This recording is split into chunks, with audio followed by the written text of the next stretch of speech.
This astronaut discovered caches of treasure while up in space and kept them secret until his death.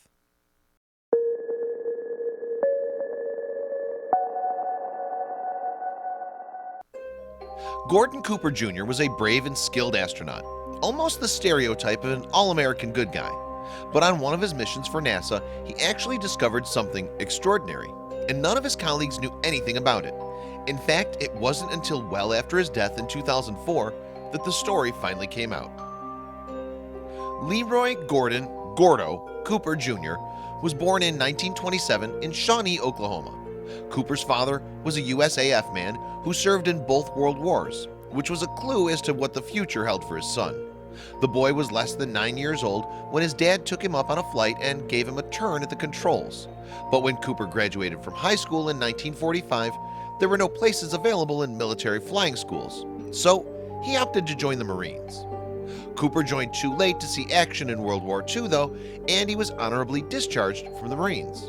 In 1949, he would be commissioned as a second lieutenant in the Army, but he then transferred to the United States Air Force later that year.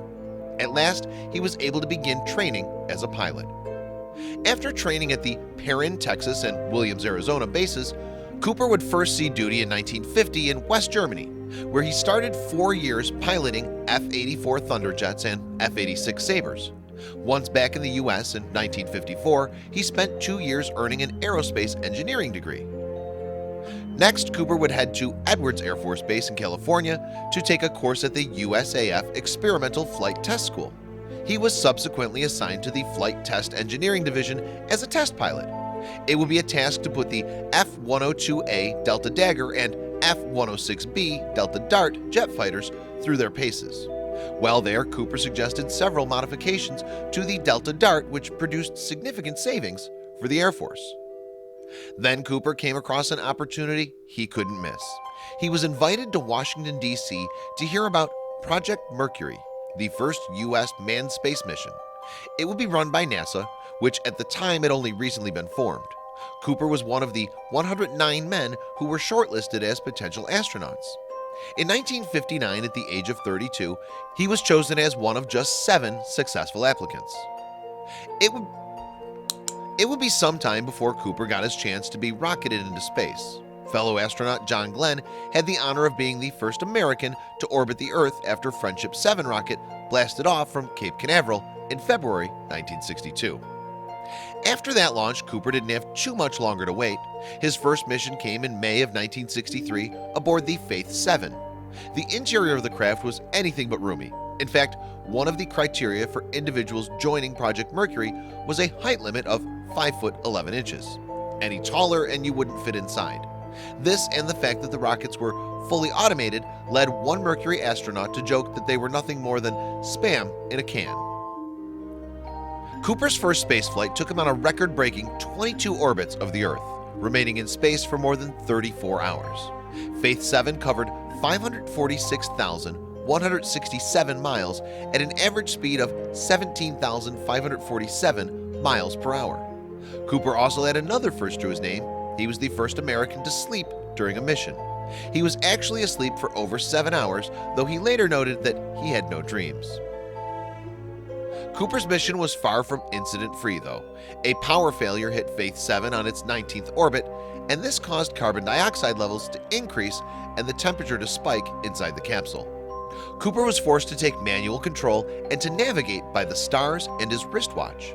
Incredibly, he was able to land just 7,000 yards from the aircraft carrier that was to pick him up. On Cooper's next mission in August 1965, he was joined by Pete Conrad, who was making his first spaceflight. The flight lasted for nearly 191 hours and set a new record for the amount of time spent in space. The long duration of the mission, lasting just under 8 days, and medical tests performed in flight provided proof that a journey to the moon was possible. Indeed, Conrad would later become the third man to walk on the moon during the Apollo 12 mission. The next challenge for Cooper, though, was his position as backup commander for Apollo 10. During this mission, the astronauts would orbit the moon in a practice run for a lunar landing. Cooper believed that this would put him in position to take command of Apollo 13, the planned third mission to land on the moon. However, personnel rotation put him out of the running. After this disappointment, Cooper decided that it was time to hang up his spacesuit, and now a colonel, he duly resigned from the USAF and NASA. He went on to work as a technical consultant and businessman. However, he still had a secret that he had learned during his time in space. In fact, Cooper had been looking extremely closely at the Earth while he was orbiting the planet aboard Faith 7. A covert part of his mission had been to search for secret nuclear bases in the Caribbean, most likely operated by Cuba and supplied by America's Cold War enemy, the Soviet Union.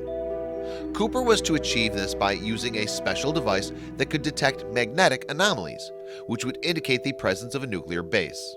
However, Cooper saw many anomalies that he realized were too small to be bases. Nevertheless, he kept note of them. Cooper reasoned that at least some of these smaller magnetic anomalies might actually be shipwrecks. Long after his mission was over, he set to work on mapping them, while also researching historic records of shipwrecks. He then cross-referenced these details, combining the historical information he'd found with the data that he'd collected while in space. The story then goes that Cooper passed on his shipwreck map to treasure hunter Daryl Miklos. Miklos would use the map as the basis for his 2017 Discovery Channel TV show, Cooper's Treasure. Cooper and Miklos had shared an office, and the two apparently formed a close friendship.